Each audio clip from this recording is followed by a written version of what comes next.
Hello बच्चों, I am Rashmi, your maths teacher. तो आज हम स्टार्ट करने जा रहे हैं क्लास 11 का चैप्टर नंबर 15 स्टैटिस्टिक्स 15.1 एक्सरसाइज जो है उसका इंट्रोडक्शन हम यहाँ पे पढ़ेंगे। तो अभी जो हमारा यहाँ पर स्टैटिस्टिक्स का जो मेन टॉपिक है वो है मेजर ऑफ डिस्पर्शन। हम पढ़ चुके हैं measure of central tendency, class 9th में हमने पढ़ा है, क्लास 10th में हमने पढ़ा है। तो ये कोई नया टॉपिक नहीं है, लेकिन अभी जो हमारा क्लास 11 का टॉपिक है वो अभी यहाँ पर है मेजर ऑफ डिस्पर्शन। तो हमने जो अभी 9th 10th में पढ़ा था, मीन पढ़ा, मोड पढ़ा, मीडियन पढ़ा, तो क्या वो इनफ नहीं था कि ये नया टॉपिक और इसमें इंक्लूड करना पड़ा? तो वही सारा हम यहाँ पे देखेंगे कि मेजर ऑफ डिस्पर्शन होता क्या है और हमें इसकी जरूरत यहाँ पर क्यों पड़ी। तो वो देखने से पहले हमें स्टैटिस्टिक्स का पुराना जो भी हमने पढ़ा हुआ है वो सारा समझ में आना चाहिए, क्योंकि उसी की हेल्प से हम आगे यहाँ पे क्वेश्चंस को सॉल्व करेंगे। तो मीन और मीडियन अभी आपका है इस एक्सरसाइज के अंदर, मोड अभी नहीं है, तो मीन और मीडियन को भी हम यहाँ पर देखेंगे।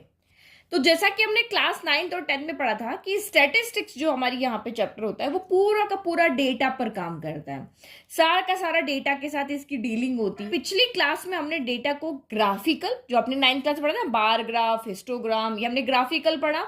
फिर हमने क्लास 10th में उसको टेबुलर फॉर्म में पढ़ा, टेबल बनाते थे फिर उसको सॉल्व करते थे।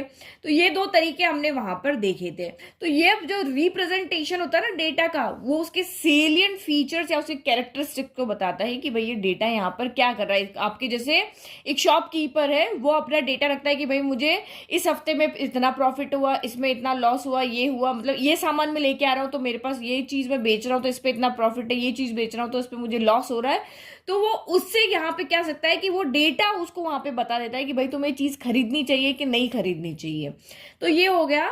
तो एक हम डेटा से क्या करते हैं, एक रिप्रेजेंटेटिव वैल्यू फाइंड करके देखते हैं, कैलकुलेट करके देखते हैं। हम बार बार डेटा के पास नहीं जाते। तो ये हमें क्या करता है, एक रिप्रेजेंटेटिव वैल्यू निकाल के दे देता है। बार बार हमें एनालिसिस करने के लिए पूरा साल का डेटा यहाँ पर नहीं देखना पड़ता है। एक वैल्यू हमें देता है, चाहे वो मीन दे देगा, एवरेज दे देगा, मीडियन दे देगा, मोड दे देगा। तो उससे हम यहाँ पे क्या कर सकते हैं, एक आंसर निकाल करके दे देते हैं।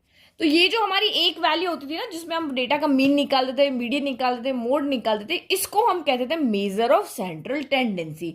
तो मेजर ऑफ सेंट्रल टेंडेंसी में आप यहाँ देखो, वन बाय वन देखो। तो मेजर ऑफ सेंट्रल टेंडेंसी में हमने 3 टॉपिक पढ़ा था, मीन पढ़ा था, मीडियन पढ़ा था और मोड पढ़ा था। तो मीन का मतलब क्या होता है, एवरेज निकालना। तो ये तो बहुत सिंपल है, आप अपने जो स्कूल में आपके मार्क्स आते हैं टेस्ट के अंदर, उनका एवरेज निकालते हो ना। तो मीन का मतलब ये हो गया कि उन मार्क्स का एवरेज, मतलब ऑन एन एवरेज आपके सारे सब्जेक्ट में मिलाकर कितने मार्क्स आए, आपके 6 मार्क्स आए, 7 आए, तो ये आपको पता है। मीडियन क्या होता है, जो हमें उस डेटा के मिडिल वैल्यू बताता है। मीडियन क्या होता है, मिडिल वैल्यू, मतलब अगर ये बीच में जैसे 2 3 5 6 7 इस तरह, तो मिडिल वैल्यू 5, 2 वैल्यू इधर होगी, 2 वैल्यू इधर होगी। ऑड होगा तो इवन होगा, तो बीच वाले दोनों नंबर का हम यहाँ पे क्या कर देते थे, उनका एवरेज निकाल देते थे। फिर उसके इधर वैल्यू बराबर और इधर वैल्यू बराबर होती थी। ठीक है, तो मिडिल वैल्यू बीच में होता है, इसके लेफ्ट राइट में इक्वल वैल्यू होती है। और मोड यहाँ पे हमें बताया मोस्ट फ्रीक्वेंसी टर्म, यानी कि उसकी फ्रीक्वेंसी जिसकी सबसे ज्यादा है वो हमें बताता है, यहाँ पर मोड बताता है। तो अब हमारा, फिर हमने डेटा के लिए देखा 3 क्वेश्चन, 3 टाइप के क्वेश्चन हमने मीन, मीडियन, मोड के पढ़े थे। अब अपने डेटा को किस तरह से देखा था कि भाई हमारा डेटा 2 तरह का होता था, एक अनग्रुप्ड डेटा होता था, एक हमारा ग्रुप्ड डेटा होता था। तो अनग्रुप्ड डेटा मतलब जैसा आपको कहा है कि जैसा हम उठाकर लेकर के आए, भाई आपको कहा कि आप पूरे स्कूल में जाओ और चेक करो कि ए नाम के बच्चे कौन कौन है। तो ए नाम के बच्चे आप उठा करके लेके आए, तो जैसा जैसा उठा के लाए, जिस मर्जी, जैसे पहले फर्स्ट क्लास में गए, फिर 9th क्लास में गए, फिर 10th में गए, जैसे मर्जी गए, जो रॉ डेटा हमारा होता है उसको हम यहाँ पे क्या कहते हैं, जो ओरिजिनल फॉर्म वाला डेटा होता है उसको हम अनग्रुप्ड डेटा कहते हैं। और ग्रुप्ड डेटा क्या होता है, जो ऑर्गेनाइज वे में होता है, बिल्कुल कि आपने पहले फर्स्ट क्लास का लिया, फिर सेकंड का लिया, फिर थर्ड का लिया, और आपने उनको अल्फाबेटिकल ऑर्डर के अकॉर्डिंग में अरेंज कर दिया। तो जो ऑर्गेनाइज डेटा होता है उसको हम यहाँ पे ग्रुप डेटा कहते हैं। तो ग्रुप्ड डेटा भी हमारा 2 तरह का होता है, एक डिस्क्रीट फ्रीक्वेंसी डिस्ट्रीब्यूशन होता है, एक कंटिन्यूस फ्रीक्वेंसी डिस्ट्रीब्यूशन होता है। तो ये हमारा फ्रीक्वेंसी होता है ना कि 5, यानी कि अगर यहाँ पे देखा जाए तो किसी क्लास में एक ही नाम 2 बच्चों के हैं, तो वो हमारा इस तरह से फ्रीक्वेंसी होती है, ये काम ये 2 बार आ रहा है, ये 3 बार आ रहा है, ये 5 बार आ रहा है, इस तरह से। और कंटिन्यूस में किस तरह से होता है, आप इसमें क्या इंटरवल लगते हो, 0 से 10 में ये आ रहा है, 15 से 20 में ये आ रहा है, तो ये इसमें कंटिन्यूस फॉर्म में होता है और इसमें फ्रीक्वेंसी की फॉर्म में होता है। फिर नेक्स्ट देखो, ये हमारे अनग्रुप्ड डेटा के फॉर्मूलाज थे कि अगर आपके पास डेटा इस तरह से अरेंज वे में नहीं है, ओरिजिनल फॉर्म में है, जैसे हम लेकर के आए थे वैसा ही है, तो उसका हमें मीन निकालना, तो कैसे निकालेंगे? देखो 15.1 एक्सरसाइज में ओनली मीन और मीडियन ही आपका काम आने वाला, तो हम उसी के फॉर्मूलाज को यहाँ पे रिवाइज कर रहे हैं। तो मीन आपका यहाँ पे होता था कि एन ऑब्जर्वेशन है, तो मीन आपका होता है sum of observation divide by number of observation. ठीक है, अभी कैलकुलेट कैसे करते थे वो भी देखेंगे, क्योंकि इन्हीं क्वेश्चन के बेसिस पे आपको आगे पूछेंगे। तो ये फॉर्मूला हो गया, सारे ऑब्जर्वेशन का सम कर दो और divide by number of observation कर दो, मीन आ गया। फिर मीडियन आपका यहाँ पे क्या होता था कि सारे जो भी ऑब्जर्वेशन आपको रैंडम, जो आपको रॉ में दिए हुए होते थे, जो अरेंज फॉर्म में नहीं होते थे, उनको सबसे पहले आपको असेंडिंग ऑर्डर में अरेंज करना होता था। क्योंकि देखो जब आपको क्वेश्चन आएगा ना, तो आपको ये नहीं कहेंगे कि अनग्रुप्ड डेटा है या ग्रुप्ड डेटा है, आपको उस डेटा को देख करके समझना पड़ेगा कि कौन सा फॉर्मूला लगाना है। अगर वो डेटा इस तरह से x1 x2 x3 x4 की फॉर्म में आता है, तो आपको ये अनग्रुप्ड डेटा वाला फॉर्मूला लगाना है, और अगर वो अरेंज फॉर्म में आपको मिलेगा, ऑर्गेनाइज वे में मिलेगा, तो आपको यहाँ पे ग्रुप्ड डेटा वाले फॉर्मूला लगाने पड़ेंगे। तो इसने कहा कि इफ एन इज ऑड है, तो आपका मीडियन यहाँ पे क्या हो जाएगा, एन प्लस 1/2 टर्म हो जाएगी। और अगर आपका एन अगर इवन है, तो आपका मीडियन क्या हो जाएगा, बीच वाली जो भी दो टर्म होगी उनका एवरेज निकाल लो, ये हो जाएगा। तो इन दोनों के क्वेश्चंस कैसे होते हैं पहले वो देख लेते हैं। ओके, तो ये हमारा क्वेश्चन है जिसमें देखो डेटा आपको रॉ दिया हुआ है, अरेंज फॉर्म में नहीं, जैसा लाए थे वैसा कैसा उठा करके लिया है। तो इसका मीन आपका यहाँ पे क्या हो जाएगा, sum of observation divide by number of observation. तो देखो जब आप यहाँ पे मेजर ऑफ डिस्पर्शन पढ़ोगे ना, तो आपको यही क्वेश्चन इसी तरह से पूछेंगे, find the mean deviation about mean, mean को लेकर के आप मीन डेविएशन बताओ। तो ये आपको मीन कैलकुलेट करना पहले आना चाहिए। तो बेसिक चीजें पहले सीख रहे हैं, जिसको ये आता है वो सीधा का सीधा इस टॉपिक को स्किप करके सीधा का सीधा मेजर ऑफ डिस्पर्शन पे चले जाओ। तो ये अगर आपका डेटा है, इसको देख करके आपको समझ में आ रहा है कि हमें ये वाला फॉर्मूला लगाना है, sum of observation divide by number of observation. तो सारे ऑब्जर्वेशन का सम किया डिवाइड बाय ये कितने हैं, तो 1 2 3 4 5 6 7 8 है, डिवाइड किया तो मीन आ गया। तो इस सारे डेटा का मीन यहाँ पे क्या हो गया, 9 हो गया। तो मतलब 9 के अराउंड ये सारे नंबर्स यहाँ पर होंगे। फिर नेक्स्ट इसी रॉ डेटा का मीडियन कैसे फाइंड करेंगे। तो अब हमें यहाँ पे डेटा दिया हुआ है, एग्जांपल नंबर 3 हमारा, इसका हमें मीडियन फाइंड करना होता है। तो मीडियन फाइंड करने के लिए सबसे पहले आपको एक स्टेप याद रखनी है कि इस डेटा को आपको असेंडिंग ऑर्डर में क्या करना होता है, अरेंज करना होता है। हमेशा डेटा को असेंडिंग ऑर्डर में यहाँ पे अरेंज करना होता है। तो करो अरेंज, देखो 3 यहाँ पर भी है, तो 3 देन आपका यहाँ पर है 4 हो गया, देन 5 हो गया, देन आपका 7 आ जाएगा, फिर आपका यहाँ पर आएगा 9 के बाद आपका आ रहा है यहाँ पर 10 के बाद आ रहा है आपका 12 18 19 और 21। ठीक है, सबसे पहले अरेंज कर दिया। अब काउंट करो कितने, 1 2 3 4 5 6 7 8 9 10 11 है ना, इवन है या ऑड है। तो यहाँ पे आपका यहाँ क्या हो गए, सारे आपके ऑड नंबर, 11 है ना, तो ऑड नंबर है। तो इसका मतलब n इक्वल टू कितना होगा, यहाँ पे 11 हो गया। तो अब आपका यहाँ पे मीडियन क्या हो जाएगा, तो मीडियन आपका यहाँ पर हो जाएगा ऑड के लिए, अभी मैंने फॉर्मूला बताया था ना, ये देखो ये रहा, ऑड होगा तो मीडियन क्या होगा, n प्लस 1/2 टर्म होगी, और इवन होगा तो बीच वाली दो जो टर्म होगी उनका एवरेज निकाल दो और आपका यहाँ पे आ जाएगा मीडियन। तो बस मीडियन यहाँ पे क्या हो जाएगी, n प्लस 1/2, क्योंकि ये 11 में डिवाइड नहीं होता ना, तो हमें प्लस करना पड़ेगा। तो इस नंबर की जो टर्म होगी वही आपका यहाँ पर मीडियन होगा। तो n कितना, 11 प्लस 1/2, तो 12/2, यानी कि 6th टर्म जो होगी वो आपकी मीडियन है। तो काउंट कर लो, 6 टर्म यहाँ से कौन है, 1 2 3 4 5 6। तो यहाँ पे मीडियन आपका कितना आ रहा है, 6th ऑब्जर्वेशन या 6th टर्म कह दो, वो आपका यहाँ पर आ रहा है 9। तो ये क्वेश्चन आपका इस तरह से आएगा, find the mean deviation about the median. आपको इस तरह से क्वेश्चन पूछेंगे कि आप मीन डेविएशन फाइंड करो, लेकिन मीडियन के थ्रू आप यहाँ पे फाइंड करो। तो पहले आपको वहां पर मीडियन कैलकुलेट करना पड़ेगा, उसके बाद हम वहां पे डेविएशन दिखेंगे। तो क्वेश्चन किस तरह से आ रहे हैं वो भी साथ में बताती रह रही हूँ। तो इतना प्रोसेस तो आपको करना ही है, फिर डेविएशन कैसे फाइंड करना वो हम बाद में देखेंगे। नाउ नेक्स्ट अब देखो, तो अनग्रुप्ड डेटा तो आपको समझ में आ गया क्या होता है। अब ग्रुप्ड डेटा, तो ग्रुप्ड डेटा में आपकी दो कैटेगरी थी, डिस्क्रीट और कंटिन्यूस फ्रीक्वेंसी डिस्ट्रीब्यूशन। तो दोनों के लिए फॉर्मूलाज आपके अलग होंगे, मीन के लिए भी अलग होंगे, मीडियन के लिए भी अलग होंगे। तो देखो मीन के लिए आपके यहाँ पे ये 3 फॉर्मूलाज है। तो ये डायरेक्ट मेथड है, summation fi xi upon summation fi। Assume mean method था हमारे पास, a plus summation fi di upon summation fi, जहाँ पे di क्या होता था, xi माइनस a होता था। तो a यहाँ पे क्या होता था, हम अज्यूम करते थे किसी मीन को यहाँ पर जो हमारे पास एक्सआई डेटा दिया होता है ना, उसमें से किसी एक को अज्यूम कर लेते थे और फिर उसको एक्सआई में से सब्ट्रैक्ट करते थे और फिर हमारी जो टेबल बनती थी उसको हम एफआई से मल्टीप्लाई करके इस तरह से सॉल्व करते थे। और ये स्टेप डेविएशन मेथड था, ये सबसे सिंपल मेथड था ये मीन फाइंड करने का। तो इसमें सेम फॉर्मूला होता है, बट यहाँ पे हम एच का मल्टीप्लाई करते हैं और डी आई को एच से डिवाइड कर देते हैं, बस यही करते हैं। देखो एक्स आई माइनस ए को एच से डिवाइड करना होता है और यहाँ पे एच से मल्टीप्लाई करना होता है। तो यहाँ पे कोई भी आपका डेटा हो, डिस्क्रीट हो, कंटिन्यूस हो, हम तीनों फॉर्मूलाज यहाँ पर लगा सकते हैं। इसके लिए मीन के लिए कोई वो रूल नहीं है कि आपका डिस्क्रीट के लिए यही फॉर्मूला लगेगा और आपका कंटिन्यूस के लिए ये दो फॉर्मूला लगेगा। तो आप कोई भी फॉर्मूला यहाँ पे लगा सकते हो, लेकिन मेरे हिसाब से सबसे ईजी फॉर्मूला आपका ये वाला होता है, स्टेप डेविएशन मेथड होता है। बहुत ईजी, इसमें कैलकुलेशन बहुत सिंपल हो जाती है और सब बच्चों को ये वाला मेथड ईजी लगता है, लेकिन इसमें कैलकुलेशन बहुत लेंथी होती है, मिस्टेक होने के चांस रहते हैं।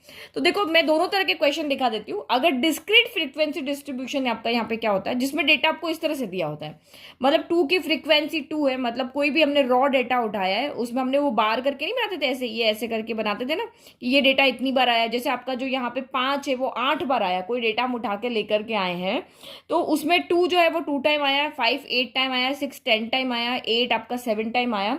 तो ये आपका यहाँ पर डेट 2 साल की एज वाले 2 बच्चे, 5 साल की एज वाले 8 बच्चे हैं, 6 साल की एज वाले 10 बच्चे हैं, 8 साल की एज वाले 7 बच्चे, इस तरह से आपका डेटा है। तो अब आपको यहाँ पे क्या करना है, मीन फाइंड करना है। तो डायरेक्ट मेथड में हमारा फॉर्मूला क्या होता है, summation F I X I upon summation F I. तो वही नंबर ऑफ ऑब्जर्वेशन जो होता है वो हमारा समेशन एफ आई हो गया। तो ये सारा सम करोगे तो आपका 40 आएगा। अब दूसरा हमें चाहिए एफ आई एक्स आई, क्योंकि हमारा जो फॉर्मूला है उसमें समेशन एफ आई एक्स आई, तो मल्टीप्लाई करो, 2 2 जा 4 हो गया, ये आपका 40 हो गया। देन आपका यहाँ पे 40 10 6 जा आपका 60 हो गया, ये आपका 56 हो गया। देन आपका 80 हो गया और ये आपका यहाँ पर 60 हो गया। तो इनका जब आप यहाँ पे सम करोगे समेशन एफ आई एक्स आई, तो ये आपका यहाँ पर कितना हो जाएगा, 300 हो जाएगा। बस दिस डिवाइड बाय दिस करो और आपका मीन आ गया। अब आपको इस तरह से डेटा देंगे, कहेंगे कि मीन डेविएशन फाइंड करो अबाउट मीन, तो आपको फॉर्मूला यहाँ पर पता होना चाहिए। ठीक है, अब ये हमने वैल्यू रख दिया 300/400, 0 से 0 कैंसिल हो गया। 4 की टेबल में इसको सॉल्व करोगे तो 7.5 आपका आ जाएगा। अब इसी तरह का डेटा आपको दिया और आपको कहे कि भाई मीडियन फाइंड करके बताओ, इसी तरह से डिस्क्रीट वाला डेटा हमें दिया तो कैसे करेंगे। ठीक है, तो अब हमें यही डिस्क्रीट टाइप का हमारा डेटा है और हमें इसका मीडियन फाइंड करना है। तो मीडियन फाइंड करने के लिए आपको पता है ना, सबसे पहले हमें क्यूमुलेटिव फ्रीक्वेंसी वाली यहाँ पर टेबल बनानी होती है। ठीक है, ये कोई नई चीज नहीं, बस हम यहाँ पे फिर से उसको रिकॉल कर रहे हैं। तो क्यूमुलेटिव फ्रीक्वेंसी वाली टेबल आपकी यहाँ पे कैसी, सबसे पहली वाली चीज यहाँ पे नहीं, ये नंबर ये एज इट इज आ जाएगा। नेक्स्ट ये आपके यहाँ पे ऐड होते रहेंगे, 4 + 3 आपका 7 हो गया, 7 + 5 आपका यहाँ पर 12 हो गया, 12 + 2 आपका 14 + 4 18 हो जाएगा, 18 + 5 हो गया आपका 23, 23 + 4 हो गया 27, 27 + 3 हो गया आपका यहाँ पर 30। तो यानी इन सारी फ्रीक्वेंसी का सम आपका यहाँ पे कितना आ रहा है, 30 आ रहा है। तो ये हमें पहले CF बना लिया।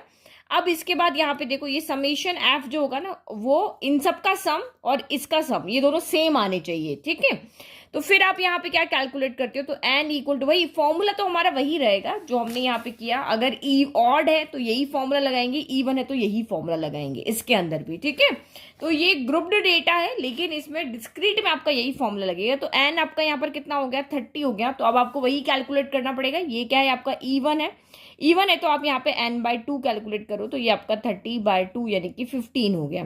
तो 15 से बड़ी, जस्ट बड़ी फ्रीक्वेंसी आप यहाँ पे कौन सी देख रहे हो, 18 देख रहे हो। तो इसका मतलब यहाँ पे क्या है कि इसके अंदर यहाँ पे 13 क्या आ रहा है, यहाँ पे 4 टाइम आ रहा है। 13 कितने बार आ रहा है, 4 टाइम आ रहा है। तो इसके अंदर आपके यहाँ पे 15 भी है, 15 नंबर की टर्म भी है, 16 नंबर की टर्म भी है, 17 नंबर की टर्म भी है और 18 नंबर की टर्म भी है। यानी 15 16 17 18 चारों टर्म आपके यहाँ पे इक्वल है। वो क्या है, यहाँ पर 13 है। तो जैसे फर्स्ट 3 टर्म आपको क्या कह रहा है कि 3 टाइम आ रहा है, 6 आपका 4 टाइम आ रहा है। तो यहाँ पे यानी कि 3 1 2 3 जो टर्म होगी वो 3 होगी, फिर 4 5 6 7 टर्म होगी वो आपकी 6 होगी। ये आपको ऐसे कह रहा है।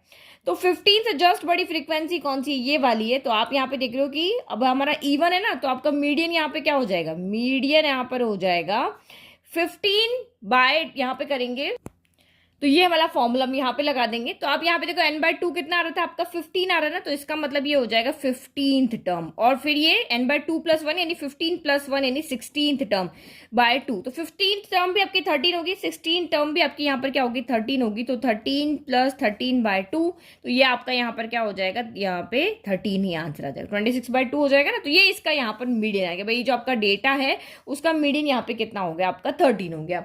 नाउ नेक्स्ट आप यहाँ पे देखो, अब डिस्क्रीट हमारा हो गया, अब कंटिन्यूस फॉर्म देखते हैं।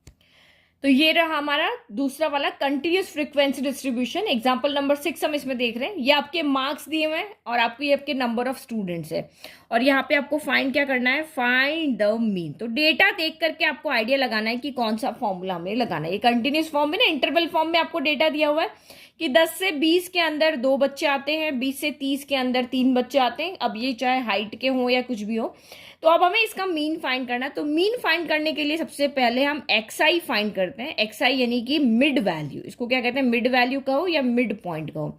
तो ये आपका एक्सआई कहाँ से आता है, ये आपका एक्स होता है, ये तो फ्रीक्वेंसी है ना भाई, इतने स्टूडेंट इस कैटेगरी में आ रहे, इतने इस कैटेगरी में आ रहे, तो ये तो फ्रीक्वेंसी हो गई, इसको हम यहाँ पे फ्रीक्वेंसी लिख देते हैं। तो ये 10 + 20/2 यानी कि 30/2 आपका 15 हो गया, 30 + 20 यानी आपका 50/2, तो ये आपका 25 हो गया। तो बहुत शॉर्टकट तरीका है, सब में देखो 10-10 का इंटरवल है, यहाँ पे भी 10, यहाँ भी 10, 30 - 20 10, 40 - 30 10, 50 - 40 10, सभी जगह 10 का इंटरवल ना। पहले ये कंटिन्यूस फ्रीक्वेंसी में इंटरवल चेक कर लिया करो। तो ये आपका 10-10 का इंटरवल, तो बस कुछ नहीं करो, पहला वाला कैलकुलेट करना है, इसमें 10 ऐड करते रहो। 15 + 10 25, 25 + 10 35, 35 + 10 45, 45 + 10 आपका यहाँ पर हो जाएगा 55, 65, और फिर ये आपका यहाँ पर हो गया 75। अब यहाँ पे मीन फाइंड करने के हमारे पास 3 फॉर्मूले हैं। हम डायरेक्ट मेथड लगा सकते हैं, अज्यूम मीन लगा सकते हैं, स्टेप डिवीजन लगा सकते हैं। तो इस वाला जो हमारी ये बुक है ना, अभी जो 11th क्लास है ना, उसमें अज्यूम मीन को नहीं लिया है, ये वाला मेथड लिया है, और इस वाले मेथड को नाम दिया है शॉर्टकट मेथड। क्या नाम दिया है इसको, शॉर्टकट मेथड दिया है। तो इसी एक क्वेश्चन को मैं दोनों मेथड से सॉल्व करके बताती हूँ कि हमें ये नया मेथड हमने इससे क्यों की, इससे क्यों नहीं करेंगे, इससे क्यों करेंगे। तो वो आप यहाँ पे देखो, सबसे पहले हम यहाँ पे देख रहे हैं डायरेक्ट मेथड। तो डायरेक्ट मेथड तो वही होता है, FI/XI चाहिए, तो हम यहाँ पे FI/XI कर लेते हैं। तो 15 2 ये हो गया 30, 25 3 हो गया 75, 35 8 ये आपका यहाँ पर हो गया 280, 45 × 14 तो ये आपका यहाँ पर हो जाएगा 630, फिर 55 × 80 तो ये हो जाएगा 440, यहाँ आ जाएगा आपका 195, और ये आ जाएगा यहाँ पे 150। तो समेशन इनका चाहिए, समेशन मतलब क्या होता है, सम होता है। तो समेशन ऑफ FI/XI यहाँ पर कितना हो जाएगा आपका 1800 हो जाएगा। तो बस अब हमारा ये मीन आ गया। डायरेक्ट मेथड इसीलिए इजी क्योंकि बच्चों को पता है भाई एक्स लाना है, एफ लाना है, मल्टीप्लाई करना है और उसको डिवाइड कर देना है। तो ये मीन आपका यहाँ पर क्या हो जाएगा, summation FI/XI upon summation FI हो जाएगा। आप खुद देखना दोनों में से कौन सा मेथड इजी है। ये डिवाइड किया, ये इससे कैंसिल हो गया, ये हमारा 45 आंसर हो गया। तो अब यहाँ पे क्या होता है, आप यहाँ पे कैलकुलेशन में बहुत मिस्टेक कर देते हो। ये यहाँ पे और बड़े अगर नंबर आ गए तो आप मल्टीप्लाई करोगे, फिर उनको ऐड करोगे तो बहुत टाइम कंज्यूमिंग भी होगा और मिस्टेक होने के चांस भी यहाँ पे बहुत ज्यादा रहते हैं। तो ये तो हमारा यहाँ पे मीन आ चुका है इससे। अब मैं देखो यहाँ पे दूसरा मेथड हम लेते हैं जो कि हमारा यहाँ पर है शॉर्टकट मेथड। देखो बुक में दिया हुआ है, ये रहा shortcut method for calculating mean deviation about mean. तो ये देखो फॉर्मूला हमारा बिल्कुल वैसा का वैसे ही, A plus summation I = 1 FI, वहां पे UI था, यहाँ पे DI है, अपॉन N × H। ठीक है, UI तो यहाँ पे DI आपका किसके इक्वल है, DI आपका यहाँ पर XI - A अपॉन H के इक्वल है। तो ये स्टेप डिवीजन मेथड जो हमने लास्ट क्लास में पढ़ा था वही मेथड है। तो मैं इधर कर देती हूँ आपका शॉर्टकट वाला मेथड। ठीक है, तो ये इधर हम शॉर्टकट मेथड कर रहे हैं। एक तरीका हमारा ये हो गया, ये मैंने यहाँ पे फॉर्मूला दिया है A plus summation FI DI। Summation FI हम कैलकुलेट कर चुके हैं। H जो होता है वो हमारा इंटरवल होता है, कोई भी एक इंटरवल यहाँ पे हो जाएगा, 80 - 70 ले लो, किसी को भी ले लो। सब H आपका यहाँ पर कितने आने वाला है, H आपका यहाँ पर 10 ही आने वाला है। अब A क्या है, तो A आएगा तभी हमारा यहाँ पर क्या आएगा, D आएगा, क्योंकि DI क्या होता है, XI - A अपॉन H होता है। तो ये तो रहे सारे आपके XI। H आपको पता है 30 - 20, तो H आपका यहाँ पर कितना है, 10 है। अब A कौन है, तो ये जो भी यहाँ पे XI है ना, इसी में से किसी को भी A ले लो। A मतलब होता है अज्यूम मीन। तो हम हमेशा क्या करते हैं, मिडिल वाले को लेट करते हैं कि ये 45 लेट किया, हमारा यहाँ पे A है। तो अब ये आपने ये A लेट किया ना, तो यहाँ कुछ भी कैलकुलेट करने की जरूरत नहीं है। ये तो क्वेश्चन हो गया, ये लाइन आपको लिखनी है मिड पॉइंट वाली। सीधा आप यहाँ पे आ जाओ, 45 के जस्ट सामने आप यहाँ पे 0 लिख दो। ऊपर वाले में हो जाएगा आपका यहाँ पर नेगेटिव और नीचे वाले में हो जाएंगे पॉजिटिव। कोई भी क्वेश्चन है, इंटरवल अगर सबका सेम है तो हमेशा ये रहेगा, इस जीरो से ऊपर लिखेंगे -1, -2, -3 और जीरो से नीचे लिखेंगे 1, 2 और 3। ये हमेशा शॉर्टकट मेथड है। XI निकाला, DI आपने बिल्कुल जिसको भी एज्यूम मिल लिया उसके सामने जीरो लिख दो, ऊपर नेगेटिव में 1, 2, 3, नीचे पॉजिटिव में 1, 2, 3। अब बस मल्टीप्लाई करो FI DI, तो ये देखो कितना ईजी हो गया। यहां मल्टीप्लाई करने से तो ये मल्टीप्लाई करना ईजी हो गया। 3 2 जा तो ये -6 हो गया, और यहाँ पर भी आपका 3 2 जा -6 हो गया। 8 1 जा तो -8 हो गया, ये आपका 0 हो गया। अगेन 8 1 जा 8 हो गया, 3 2 जा 6 हो गया, और ये आपका यहाँ पे 3 2 जा कितना हो गया, 6 हो गया। तो मैं यहाँ पे क्या देख रही हूँ, 6 6 8 नेगेटिव में भी है और 6 6 8 पॉजिटिव में है। तो समेशन FI DI जो है वो मेरा यहाँ पर क्या कितना आ गया, 0 आ गया। समेशन FI DI कितना आ गया, 0 आ गया। तो अब x बार यहाँ पे कितना हो जाएगा, a आपका कितना था, तो 45 था। समेशन FI DI 0 था, समेशन FI आपका 40 है, h आपका 10 है। तो 0 से तो इनको मल्टीप्लाई करो, 0 ही आने वाला है। तो x बार आपका यहाँ पर कितना हो गया, 45 हो गया। तो दोनों ही मेथड में आपका यहाँ पे सेम आ रहा है। तो मेरे अकॉर्डिंग अगर आपकी वैल्यू यहाँ पे बहुत बड़ी आ रही है प्रोडक्ट करने में, तो आपको ये एक DI तो लिखना है ना, तो DI कैलकुलेट करना है, सीधा का सीधा लिख दिया और इससे इसको मल्टीप्लाई करके सॉल्व कर देना। तो ये शॉर्टकट मेथड आपका मीन फाइंड करने का सबसे ईजी है। अब आप नेक्स्ट देखो यहाँ पे मीडियन कैसे फाइंड करेंगे अगर कंटिन्यूस फ्रीक्वेंसी डिस्ट्रीब्यूशन होता है। तो ग्रुप्ड डेटा अगर दिया हुआ है तो मीडियन फाइंड करने की अगर दो तरह की फ्रीक्वेंसी, एक डिस्क्रीट फ्रीक्वेंसी और एक कंटिन्यूस है, तो डिस्क्रीट वाले का तो अभी हम देख चुके हैं, वही आपको CF कैलकुलेट करना होता है दोनों मेथड के लिए। सबसे पहले हमें यहाँ पे क्या लेकर आना होता है, CF लेकर आना होता है। उसके बाद आप n देखोगे, ऑड है तो ये वाला मेथड लगेगा, अगर इवन है तो ये वाला लगेगा। लेकिन आपका इंटरवल के फॉर्म में क्वेश्चन है तो मीडियन फाइंड करने का हमारे पास फॉर्मूला होता है। देखो ये अनग्रुप्ड डेटा में भी यही फॉर्मूला लगेगा, ग्रुप्ड में भी अगर डिस्क्रीट फ्रीक्वेंसी डिस्ट्रीब्यूशन है तो यही वाला फॉर्मूला लगेगा। सिर्फ कंटिन्यूस में आपका ये वाला फॉर्मूला लगेगा, L + n/2 - CF/F × H लगेगा। L होता है लोअर लिमिट। ये सारा मैं आपको क्वेश्चन में समझाती हूँ कौन कहाँ पे क्या होता है, ठीक है। तो ये रहा हमारा क्वेश्चन, एग्जाम्पल नंबर 7। सबसे पहले चाहे वो मेथड हो, चाहे डिस्क्रीट हो, चाहे आपका ये वाला कंटिन्यूस वाला हो, आपको सबसे पहले यहाँ पे CF कैलकुलेट करना होता है। तो CF कैलकुलेट करो। सबसे पहले 6 आ जाएगा, 6 + 7 आपका 13 हो जाएगा, 13 + 15 हो गया 28, 28 + 16 हो गया आपका यहाँ पर 44, 44 + 4 48 हो गया, 48 + 2 आपका यहाँ पे 50 हो गया। तो आप चेक कर लो, समेशन F और ये जो लास्ट में वो सेम आनी चाहिए। अब कंटिन्यूस में आपका यहाँ पे क्या होता है, ये n आपका 50 आ रहा है ना, तो ये देखो n = आपका यहाँ पर कितना है, 50। इसको समेशन F भी कहते हैं। तो दिस इम्प्लाइज n/2 कितना हो जाएगा, n/2 आपका यहाँ पर हो जाएगा 25, 50/2 25 हो गया। तो 25 से जस्ट ग्रेटर, हमें यहाँ पे मीडियन क्लास ढूंढ के लानी होती है। तो 25 से जस्ट ग्रेटर नंबर कौन सा है, 28 है। तो ये आपका ये हो गया, आपका क्या हो गया, ये मीडियन क्लास हो गई। देखो 25 से बड़े तो ये सारे नंबर है, लेकिन जो वो सबसे पहला नंबर जो इससे बड़ा है वही आपकी मीडियन क्लास होगी। बस अब फॉर्मूला लगा दो, ये रहा हमारा फॉर्मूला। तो L यहाँ पे क्या हो जाएगा, लोअर लिमिट होती है। तो लोअर लिमिट आपकी यहाँ पे क्या है, जो मीडियन क्लास की लोअर लिमिट, तो ये आपका यहाँ पर क्या हो गया, L हो गया, ठीक है। फिर n/2 आप कैलकुलेट कर ही चुके हो, तो ये आपका 20 आ रहा है। फिर CF, तो ये जो मीडियन क्लास है इससे जस्ट ऊपर वाली टर्म होती है वो आपकी यहाँ पर CF होती है। और F, तो F ये आपकी मिडिल क्लास की क्या होती है, फ्रीक्वेंसी। और H यहाँ पे इन दोनों का इंटरवल, यानी कि 30 - 20 कितना हो गया आपका, 10 हो गया। सारी वैल्यू आ गई। यहाँ से L मिलेगा, यहाँ से F मिलेगा, CF इससे जस्ट ऊपर वाला होता है। सारे बच्चे गड़बड़ करते हैं, ये वाला ले लेते हैं, ये नहीं लेना है। तो वैल्यू पुट करो, L आपका यहाँ पर हो गया 20, n/2 आपका हो गया 25 माइनस CF हमेशा इस n/2 से छोटा होगा। ये लोगे ना तो हमेशा बड़ा होगा, CF इससे हमेशा छोटा होगा। 13 डिवाइडेड बाय आपका यहाँ पर F, समेशन F नहीं है, ओनली F है, 15 है, इनटू आपका यहाँ पर 10 है।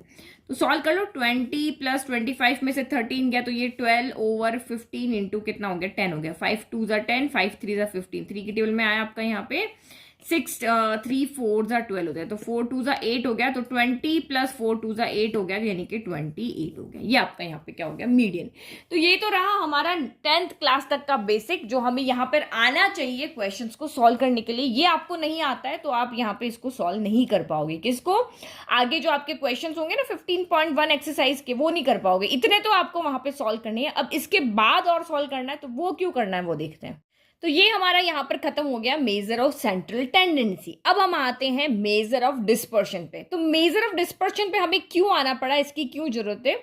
तो आप यहाँ पे देखो, अभी जो हमने मेजर ऑफ सेंट्रल टेंडेंसी पढ़ा, ये हमें डेटा के बारे में एक रफ आइडिया देता है कि किसी एक पॉइंट हम वहां पर लेकर के आते हैं, चाहे मीन हो, मीडियन हो, मोड हो, कि सारा जो डेटा होगा उस एक मीन जो हमारा आंसर निकल के आता है उसी के सेंटर्ड होता है, उसी के चारों तरफ की जो हमारी क्या होती है, वैल्यू होती है। तो ये जो हमारा सेंट्रल टेंडेंसी है, ये हमें बताता है कि आपका जो यहाँ पे आंसर है, जो आपके डेटा है, उस डेटा का कोई भी एक यहाँ पे एक आंसर हम निकाल के लाएंगे, तो उस आंसर के अराउंड जो है वो पूरा आपका डेटा क्या कर रहा होता है, मूव कर रहा होता है। तो ये एक पर्टिकुलर पॉइंट होता है जो उस पूरे डेटा को यहाँ पे रिप्रेजेंट करता है। जैसे आपके 5 सब्जेक्ट के मार्क्स है, किसी में 10 है, किसी में 9 है, किसी में 8 है, 7 है, 6 है, इस तरह से आपके 5 सब्जेक्ट के मार्क्स है। अगर आपने एवरेज निकाला, आपका 8 मार्क्स आया है, तो सामने वाला समझ जाएगा कि हाँ 8 के अराउंड इसके नंबर होंगे, मतलब किसी सब्जेक्ट में इसके 6 होंगे, किसी में 7 होंगे, किसी में 10 भी होंगे। तो उसके अराउंड वो डेटा यहाँ पर क्या करता है, घूमता है। अब चाहे वो मीन हो, मीडियन हो, मोड हो, यह हमें एक सिंगल वैल्यू देता है कि जिससे हम डेटा को वहां पे रिप्रेजेंट कर लेते हैं।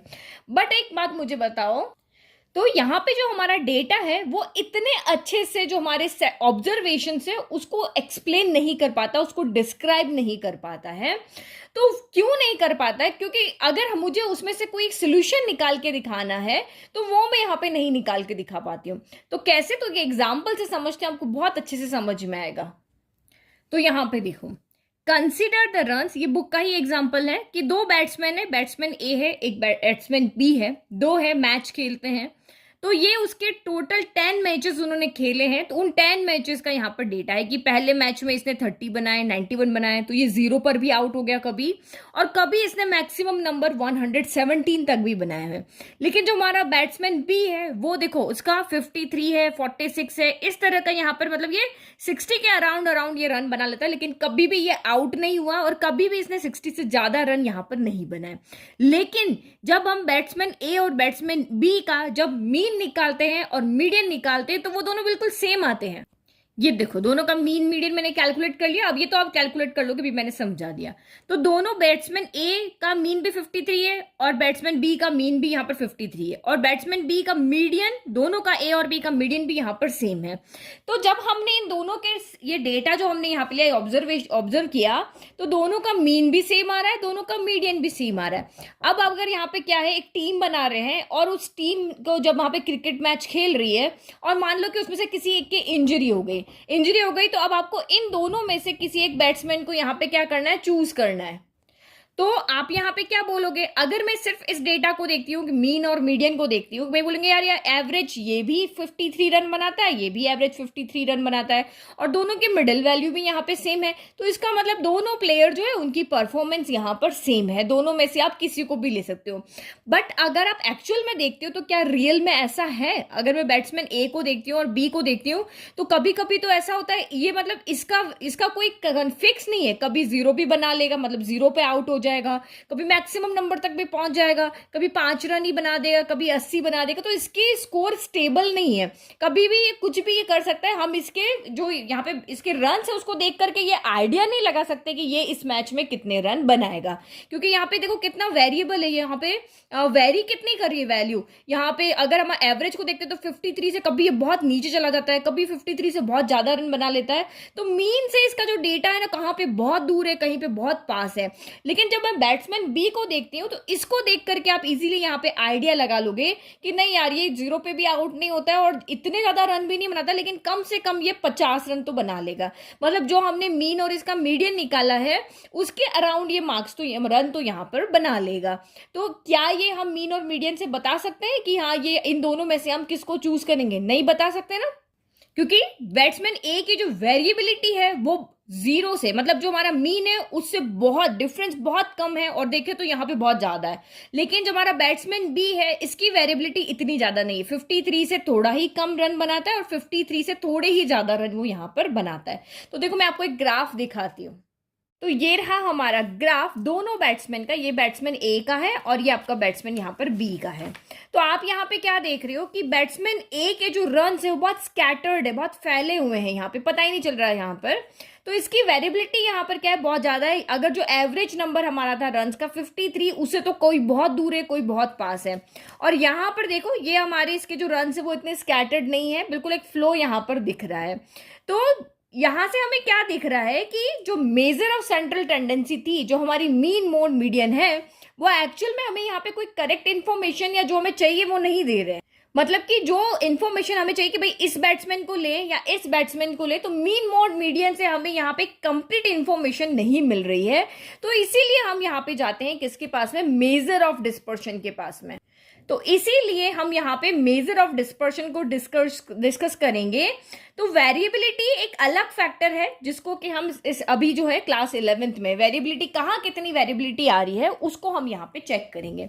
तो कैसे चेक करेंगे, क्या इसी तरह से ग्राफ बनाएंगे, क्या करेंगे, नहीं। तो जैसे मीन मोड मीडियन में आप एक आंसर देते थे कि भाई ये हमारा एवरेज है, इसकी चारों तरफ आपका डेटा मूव कर रहा है, उसकी चारों तरफ का डेटा यहाँ पर होगा। मीडियन में भी हम एक आंसर निकालते थे, मोड में भी हम एक सिंगल नंबर निकाल के बता देते थे ये मीन है, ये मीडियन है, ये मोड है। तो सेम यहाँ पर भी हम वेरिएबिलिटी को डिस्क्राइब करने के लिए सिर्फ एक आंसर यहां पर निकाल के बताएंगे। जिसकी वेरिएबिलिटी ज्यादा होगी हम उसको सेलेक्ट नहीं करेंगे, जिसकी वेरिएबिलिटी कम होगी हम उसको सेलेक्ट यहां पे करेंगे।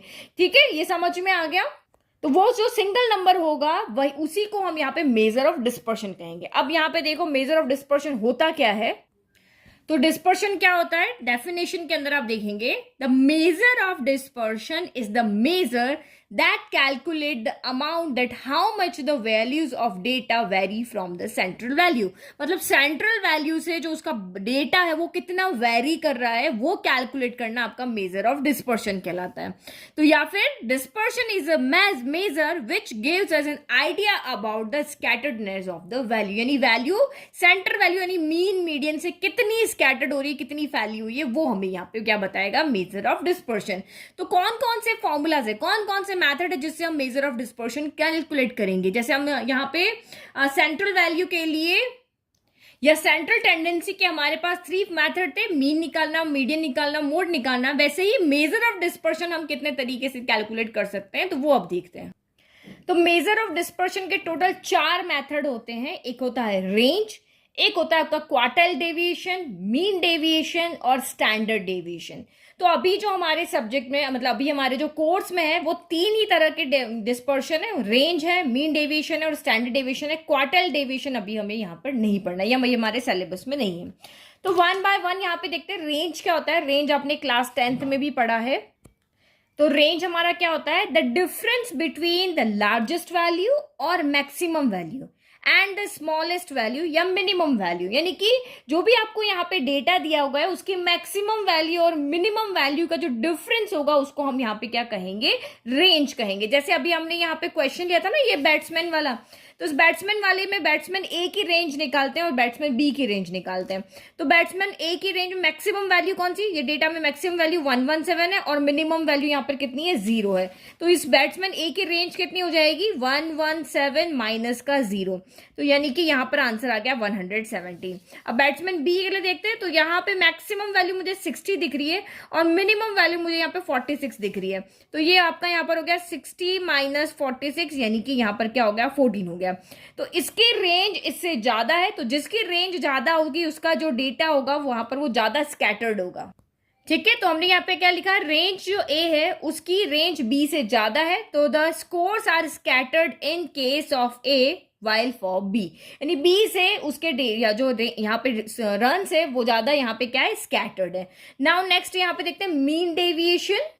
तो ये रेंज वाला क्वेश्चन है ना, ये आपका 1 मार्क में आने वाला, ज्यादा कोई इसमें बड़े नंबर का नहीं आएगा। 1 मार्क में आपको पूछेंगे भाई ये आपका डेटा दिया हुआ है, आप इसकी रेंज निकाल के बता दो, आप मैक्सिमम वैल्यू में से मिनिमम को सब्ट्रैक्ट कर देना और ये आ गई आपकी रेंज। और कंक्लूजन तो आप निकाल सकते हो, जिसका रेंज ज्यादा है उसकी वेरिएबिलिटी यहाँ पर क्या है, बहुत ज्यादा, उसका वेरिएशन यहाँ पर बहुत ज्यादा है। नाउ मीन डेविएशन, तो देखो मीन डेविएशन आपका अबाउट मीन भी होगा और मीन डेविएशन आपका अबाउट मीडियन भी होगा। तो हमारे पास कितने तरह के डेटा होते हैं, जितने तरह का डेटा होता है उस तरह के हमारे पास फॉर्मूलाज लगते हैं। तो हमारे पास डेटा होता है दो तरीके का। अभी आपने फॉर्मूलाज दिखाए थे ना मैंने आपको कि अनग्रुप्ड डेटा के लिए हमने अलग फॉर्मूलाज यूज किए थे, ग्रुप्ड डेटा के लिए हमने अलग फॉर्मूलाज यहाँ पर यूज किए थे, क्योंकि क्वेश्चन में कभी नहीं दिया हुआ आएगा कि ये वाला डेटा इस तरह का है और ये वाला फॉर्मूला आपको यूज करना है।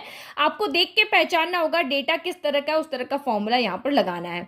तो यहाँ पर ये जो आपका मीन डेविएशन है, इसमें भी अनग्रुप्ड डेटा आएगा तो फॉर्मूला अलग होगा, और ग्रुप्ड डेटा आएगा तो मीन मीडियन दोनों के लिए ही फॉर्मूलाज यहाँ पर अलग अलग होंगे।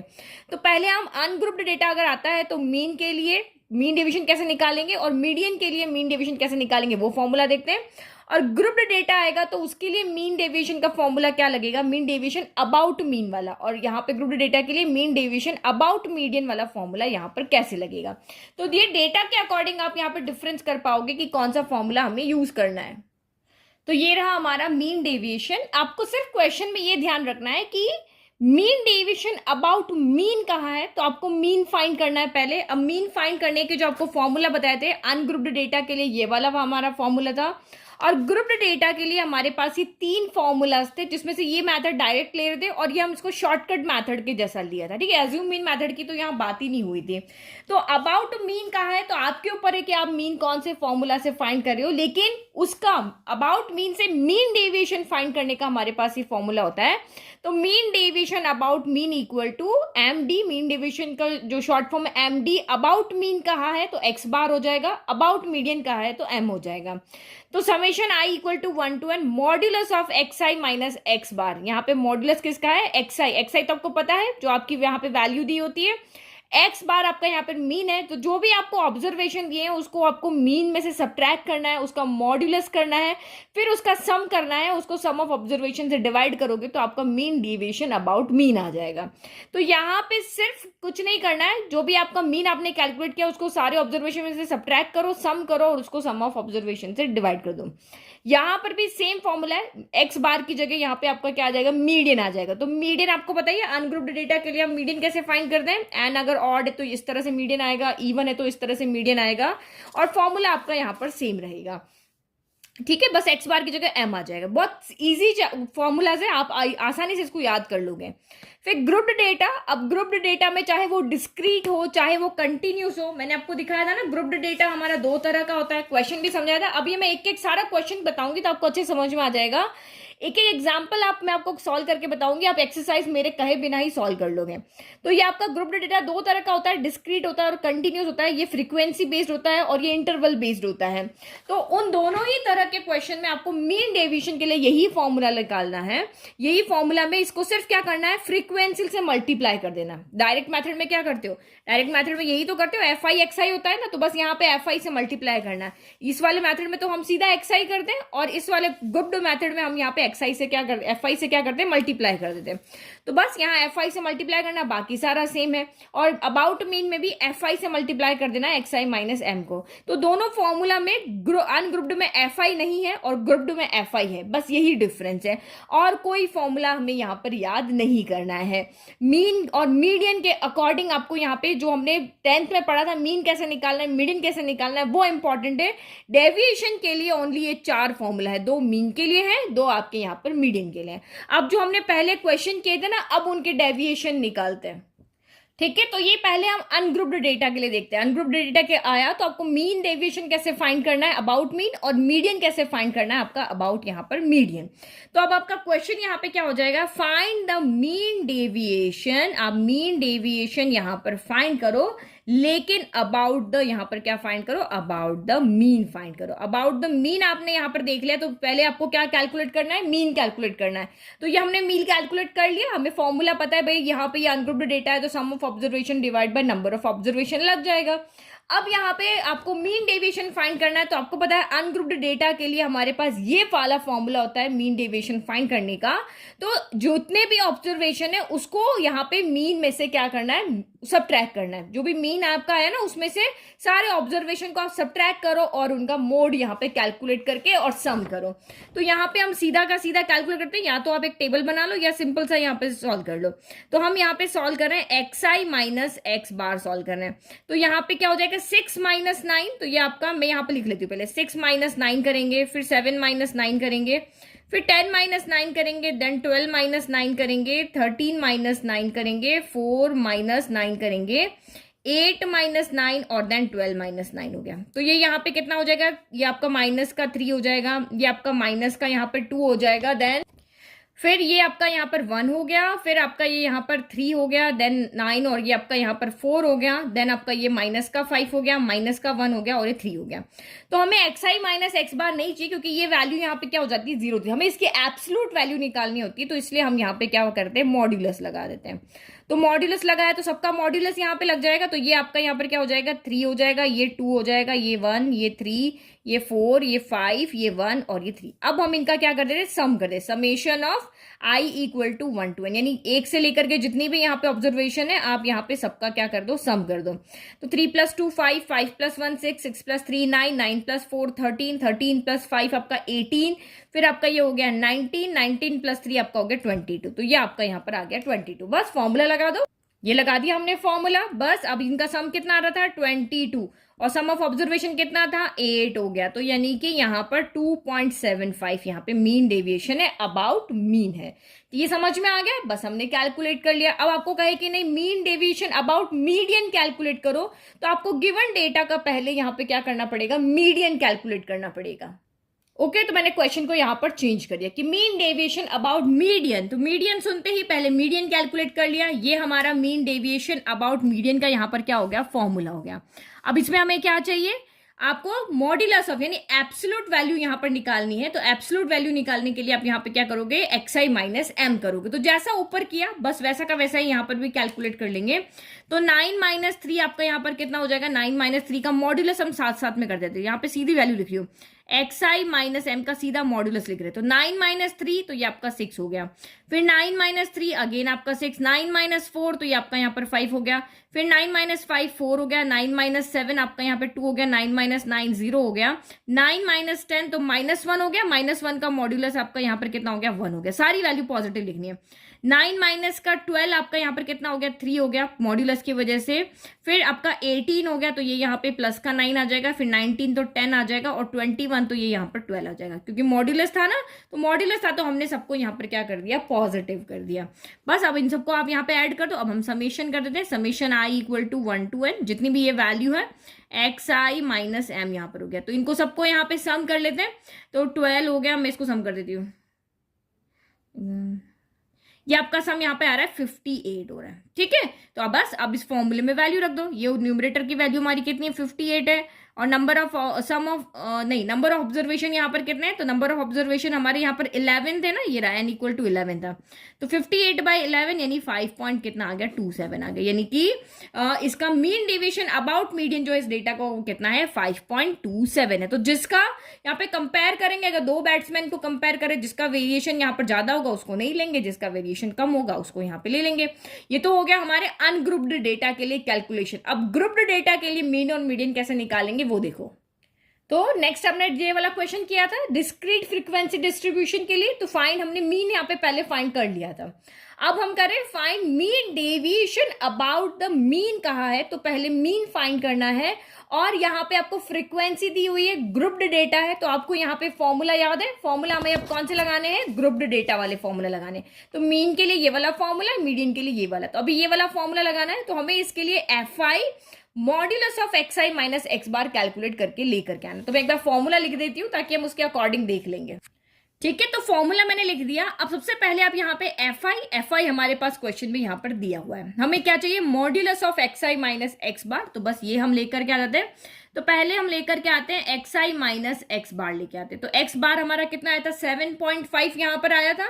तो बस इसको सब्ट्रैक्ट करते जाओ, मैं मॉड्यूलस साथ में ले लेती हूँ। जो भी नेगेटिव आएगा उसको बस पॉजिटिव कर देंगे। तो यहाँ पर आपका सबसे पहले कौन सी वैल्यू है, ये आप वाली। तो यहाँ xi है, 4 माइनस दिस करोगे, तो चलो करते हैं सब्ट्रैक्ट। तो 7.5 में से आपका यहाँ पर 2 गया, यानी कि इसके अकॉर्डिंग देखो तो 2 माइनस 7.5 है, तो माइनस का 5.5 यहाँ पर आएगा। लेकिन हम यहाँ पे क्या लिखेंगे, 5.5 प्लस का, क्योंकि मॉड्यूलस है ना, नेगेटिव को पॉजिटिव कर देगा। फिर 7.5 में से आपका 5 गया तो ये आपका यहाँ पर बच गया 2.5। फिर नेक्स्ट आपका 7.5 में से 6 गया तो ये आपका यहाँ पर बच गया 1.5, क्योंकि मॉड्यूलस है इसलिए हम नेगेटिव को नहीं देख रहे हैं अभी। फिर 7.5 में से आपका यहाँ पर 8 सब्ट्रैक्ट हुआ तो ये हुआ 0.5। 7.5 में से आपका यहाँ पर 10 सब्ट्रैक्ट किया तो ये हुआ 2.5, और इसमें से इसको सब्ट्रैक्ट किया तो ये हो गया हमारा यहाँ पर 4.5 हो गया। ठीक है, तो हमें तो इसका सम नहीं चाहिए, हमें अभी इसको fi से भी मल्टीप्लाई कराना है। तो नेक्स्ट आपका यहाँ पर हो जाएगा fi modulus of xi minus x बार। अगर आपको फॉर्मूला याद है तो आप इसके अकॉर्डिंग टेबल बना के इजीली सॉल्व कर लोगे। तो बहुत इजी एक्सरसाइज है आपकी 15.1 वाली। अब इसको इससे मल्टीप्लाई करो, 5.5 को 2 से मल्टीप्लाई किया तो आपका 11 आ गया, 2.5 को 8 से मल्टीप्लाई किया तो ये आपका यहाँ पर 20 आ गया। फिर 1.5 को आपने 10 से किया तो ये तो आपका सीधा का सीधा 15 हो गया। फिर 7 इंटू यहाँ पर 0.5 किया तो ये आपका 3.5 हो जाएगा। तो इसको इस तरह से लिख लो, डेसिमल इस तरफ रख लो। 8 इंटू 2.5 किया तो ये आपका यहाँ पर हो जाएगा 20, और 5 इंटू 4.5 किया तो ये आपका हो जाएगा यहाँ पे 22.5। बस अब हमें इसका सम चाहिए, इसके आगे सिग्मा लगा हुआ है ना, समेशन लगा हुआ है। तो summation fi modulus of xi minus x bar यहाँ पर कितना आ रहा है, i equal to 1 to n। इन सबको सम कर दो, तो इन सबको सम करने पर हमारा यहाँ पर आ जाएगा 92। तो डेसिमल देखो 0.5 सम करके 10 हो गया, तो 0 हो गया इस तरफ, ये 92.0 हो गया, 1 उधर चला गया, इन सबको ऐड करेंगे तो यहाँ पे 92 आ जाएगा। बस ये रहा हमारा फॉर्मूला। हमारे पास समेशन n भी है, यानी कि n यहाँ पे क्या होता है, n आपका यहाँ पर होता है सिग्मा f होता है। तो सिग्मा f को हम यहाँ पे n भी कहते हैं। तो ये आपका यहाँ पर हो गया 92 अपॉन कितना हो गया आपका यहाँ पर 40 हो गया। तो बस अब इसको डिवाइड कर लो तो ये आपका यहाँ पे हो जाएगा 40 से डिवाइड कर दो, 42 80 हो गया। फिर 120 80 तो 12 बच गया, तो 120 भी आता है 3 टाइम, तो ये 2.3 आपका यहाँ पर हो गया। तो ये हमारा डिस्क्रीट फ्रीक्वेंसी डिस्ट्रीब्यूशन का हमने मीन यहाँ पे अगर आपको कैलकुलेट करना था वो भी देख लिया, और mean deviation about mean calculate करना है तो वो भी हमने यहाँ पर देख लिया। Now next, discrete frequency distribution में आपको मीडियन कैसे कैलकुलेट करना है। अगर आपको कहे कि यही डेटा इसी तरीके से डिस्क्रीट फ्रीक्वेंसी डिस्ट्रीब्यूशन है, और अगर आप यहाँ पे mean deviation about median calculate करके बताओ तो कैसे करेंगे। तो जब हमें mean deviation about median calculate करने के लिए कहा है तो सबसे पहले आपको फॉर्मूला पता होना चाहिए कि कौन सा फॉर्मूला हमें यहाँ पे लगाना है। तो मीन कहते तो यहाँ x बार आ जाता है, और मीडियन कहेंगे तो यहाँ मीडियन आ जाएगा। तो अब हमें कैलकुलेट करना है fi मल्टीप्लाई करना है किससे, xi माइनस m के मॉड्यूलस से। तो पहले आपको क्या समझ में आ गया कि यहाँ पर हमें क्या कैलकुलेट करना पड़ेगा, modulus of xi minus m। तो modulus of xi minus m कैसे हो गया, जो आपका मीडियन कितना आ रहा था यहाँ 13 आ रहा था, तो 13 माइनस 3 मॉड्यूलस है इसलिए सारे पॉजिटिव हो जाएंगे। 13 माइनस 3 10 हो गया, 13 माइनस 6 7 हो गया, 9 सब्ट्रैक्ट किया 4 हो गया, 13 माइनस 12 1 हो गया, 13 माइनस 13 0 हो गया, और इस तरह से हमने कैलकुलेट कर लिया। अब हमें आगे क्या चाहिए, fi को इससे मल्टीप्लाई कराना है। तो fi से मल्टीप्लाई करो, 10 3 30 हो गया, 7 4 आपका 28 हो गया, 5 4 आपका 20 हो गया, 2 1 2 हो गया, 4 0 0 हो गया, फिर 5 2 आपका 10 हो गया, 8 4 32 हो गया, और 9 3 27 हो गया। बस अब हमें इसी का सम निकालना है और वैल्यू हमें रख देनी है हमारे फॉर्मूले में। बस हो गया हमारा सॉल्व। बहुत इजी एक्सरसाइज है ये, बहुत इजी। आपको नेक्स्ट जो एक्सरसाइज ना उसके वीडियो में नहीं देखने पड़ेंगे, आप खुद इसको सॉल्व कर लोगे। ओके, तो ये यहाँ पे गड़बड़ कर दी, 7 4 28 आएगा यहाँ। तो इनको ऐड किया तो 149 यहाँ पे सम आ रहा है। बस अब यहाँ पे वैल्यू रख दो। ये हो गया आपका न्यूमरेटर हो गया 149, और डिनोमिनेटर n आपका यहाँ पे कितना है, समीशन f जो होता है वो आपका n होता है, तो ये आपका यहाँ पर आ गया 30। तो 30 से इसको डिवाइड करो, अगर ये 150 होता तो पूरा आपका यहाँ पे 5 टाइम हो जाता है, पर अब ये 4 पॉइंट कितना हो गया आपका 97 हो गया। तो ये हमने इजीली डिस्क्रीट के लिए देख लिया कि डिस्क्रीट के लिए कैसे, सेम फॉर्मूला है। अब आपको कंटिन्यूस के लिए देखना है। तो मेनली आपको यहाँ पे मीन और मीडियन कैलकुलेट करना आना चाहिए। ये मीन डेविएशन कैलकुलेट करना तो बहुत सिंपल है। तो नेक्स्ट हमारा लास्ट बचा है कंटिन्यूस फ्रीक्वेंसी डिस्ट्रीब्यूशन में। अगर आपको क्वेश्चन आ जाता है और आपको यहाँ पे कहते हैं find the mean deviation about mean, ये मैंने लिख दिया, find the mean deviation about the mean. तो वही ये फॉर्मूला आपके दिमाग में होना चाहिए, मीन डेविएशन अबाउट मीन का, चाहे वो डिस्क्रीट हो चाहे वो कंटिन्यूस, तो हमारा फॉर्मूला यही रहने वाला है। तो ये क्वेश्चन जो है वो मैंने आपको यहाँ पे डायरेक्ट मेथड से भी करवाया था। ये देखो fi वाला मेथड जहाँ पे हमने मीन फाइंड किया था इस मेथड से, और मैंने आपको शॉर्टकट मेथड से भी कराया था जो क्लास 10th में हमारा स्टेप डेविएशन मेथड था। दोनों ही कंडीशन में हमारा मीन यहाँ पर सेम आया था। तो किसी से भी आप मीन फाइंड करो, ये आपके ऊपर है, लेकिन मीन डेविएशन अबाउट मीन के लिए आपको ये फॉर्मूला याद रखना है। तो अब हमें यहाँ पर क्या लिख कराना है, modulus of X I minus X bar चाहिए और फिर उसको एफ आई से हमें मल्टीप्लाई कराना है। तो यहाँ पे एक्स बार हमारा कितना आया था, 45 आया था, मतलब मीन जो हमारा 45 आया था। अब इसको इसमें से सब्ट्रैक्ट करते जाओ, तो ये आपका यहाँ पर कितना हो जाएगा 45 माइनस 15, तो चाहे प्लस आए चाहे माइनस है, हमें तो यहाँ पे मॉड्यूलस का काम है सबको पॉजिटिव कर देना।